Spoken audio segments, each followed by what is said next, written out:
Hi friends, Radhe Radhe. आज हम पढ़ेंगे बुद्धि और विकास से।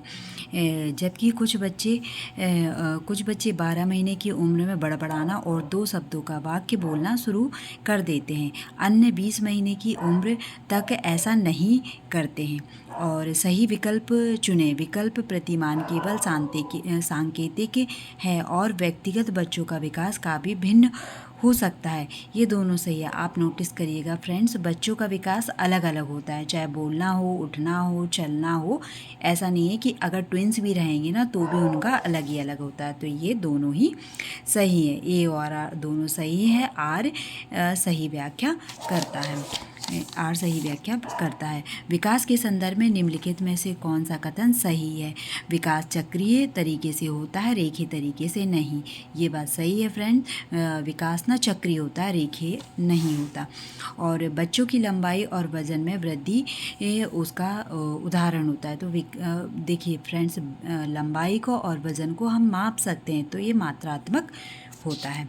Okay friends. और किशोर अवस्था के दौरान जेंडर अपेक्षाओं के अनुरूप स्त्रीत्व या पुरुष पुरुषत्व की परंपराओं का पालन करने के लिए दबाव बढ़ जाता है। जेंडर और जेंडर भूमिकाएं जैविक रूप से निर्धारित की जाती हैं। फ्रेंड्स, ए तो सही है, लेकिन आर गलत है, व्याख्या भी नहीं कर रहा है। और संवेदनशील अवधि का समय अवधि होता है जिसके दौरान कुछ खालिस्तान विशेष रूप से सामान्य विकास के लिए महत्वपूर्ण होते हैं। तो ये पर्यावरण के कारण होता है। संवेदनशील अवधि वह समय अवधि होती है जिसके दौरान कुछ पर्यावरण कारक विशेष रूप से सामान्य विकास के लिए महत्वपूर्ण होते हैं। सामान्य रूप से महत्वपूर्ण। इसकी देखो, आप ये व्याख्या भी दी हुई है फ्रेंड्स। अगर आप इस बुक को लेते हैं ना तो नीचे नीचे कहीं कहीं व्याख्या भी दी हुई होती है। और ये फ्रेंड्स, भावनाओं, व्यक्ति और सामाजिक संबंधों में परिवर्तन और स्थिरता किस विकास में शामिल होती है? ये भावनाएं होती हैं मनोसामाजिक विकास में। भावनाएं व्यक्तिगत और सामाजिक ये होती हैं मनोसामाजिक विकास के संबंध में। स्नेहा का कद बहुत तेज़ी से बढ़ रहा है और अब उसका हाथ उसकी उंगली अलमारी के हैंडल तक आसानी से पहुंच जाता है। मतलब उसको अलमारी तक पहुंचने में कोई परेशानी नहीं होती है, जिससे वह बहुत आसानी से अलमारी खोल सकती है। स्नेहा के कद में बदलाव कहा जाता है। ये बदलाव कहा जाता है। कद बढ़ना मतलब वृद्धि। कद बढ़ रहा है मतलब वृद्धि हो रही है। तो यह वृद्धि, मैंने आगे भी बताया था, वृद्धि होती है तो ये मात्रात्मक होती है। और मैंने बोला ना, कहीं कहीं डिटेल में दिया है इस बुक में।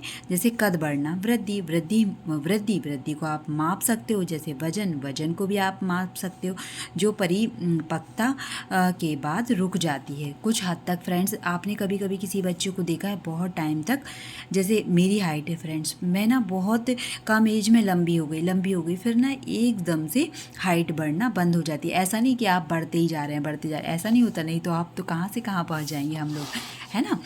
तो और ये किस आयु के बच्चे शब्दों के खेल में शामिल हो सकते हैं और ऐसे चुटकुलों और पहेलियों को पसंद कर सकते हैं जिसमें शब्द का खेल शामिल हो? तो ये फ्रेंड्स 7 वर्ष के बच्चे ये होते हैं। 7 वर्ष के बच्चे मतलब बाल अवस्था, है ना। ये फ्रेंड्स, अगर मैं आपको सिर्फ थोड़ा थोड़ा डिटेल बता देती हूँ, लेकिन जो मैं आपको टॉपिक बताऊँ ना, आप पहले से किसी भी यूट्यूब, जो आपको सर अच्छे लगते हो, मैडम अच्छी लगती हो, आप ना डिटेल में उनका पढ़ लिया करो, ठीक है। उत्तर बाल अवस्था मतलब 6 से 11 वर्ष का है वो बच्चा है जो खेल और चुटकुलियों को समझ सकता है। वो 7 वर्ष का है और उसकी आयु 6 से 11 वर्ष की अवस्था में है, ठीक है फ्रेंड्स। और ये है प्रारंभिक बालावस्था में वृद्धि और सोच है, जबकि मध्य बालावस्था में वृद्धि की सोच है। देखो, जब प्रारंभिक बालावस्था में बच्चा रहता है स्थिर है, कुछ हद तक आत्मकेंद्रित, धीमी तार्किक। जब बच्चा प्रारंभ में रहता है तो स्थिर रहता है और कुछ हद तक फिर वो धीरे धीरे में आत्मकेंद्रित और धीमी तार्किक, मतलब जो तर्क भी कर पाता है तो वो सोच समझ के धीरे धीरे कर पाता है। निम्नलिखित में से कौन सा स्थूल गति कौशल है? स्थूल, पता है फ्रेंड्स मैंने इसको कैसे याद किया था? स्थूल मतलब थुल।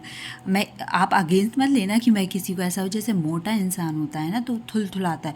स्थूल, थूल मतलब मोटा, तो मोटे का मतलब ये है कि बड़ी मांसपेशी। स्थूल मतलब मोटा, मोटे से याद रखो मैं, बड़ी मांसपेशी। बुनाई से हम जब बुनाई करते हैं तो हमारी उंगली काम होती है। तैरने से फ्रेंड्स हमारा पूरा शरीर काम करता है, ठीक है। एक कागज का वृत्त को रूपरेखा के कागज का जब आप काम करोगे तो उंगली के भरोसे होगा ना, और हाथ से ही काम करोगे। एक कागज का एक बड़े आयत, ये सब फ्रेंड्स उंगलियों से काम होगा। तैरेंगे ना जब आपके हाथ भी काम करे, पूरी बॉडी काम करे। स्थूल मतलब बड़ा, स्थूल मतलब मोटा, मोटा मतलब बड़ा। तो जब स्थूल देखी ना तो हमें बड़ी मांसपेशी देखना है कि हमारी बॉडी, पूरी बॉडी, कौन सी बॉडी से बड़ा काम हो रहा है। तो तैरना हमारा बड़ा काम हो रहा है। स्थूल, ये देखिए फ्रेंड्स नीचे इसका दिया भी है। स्थूलगामक कौशल में मांसपेशियों का ज़्यादा यूज़ होता है, जैसे उछलना। उछलेंगे तो आपकी पूरी बॉडी काम वर्क करेगी, कूदेंगे तो भी, दौड़ेंगे, तैरेंगे तो भी। ठीक है फ्रेंड्स, आज हम 10 ही क्वेश्चन करेंगे। अगर आपको पसंद आए तो लाइक शेयर सब्सक्राइब ज़रूर कीजिए।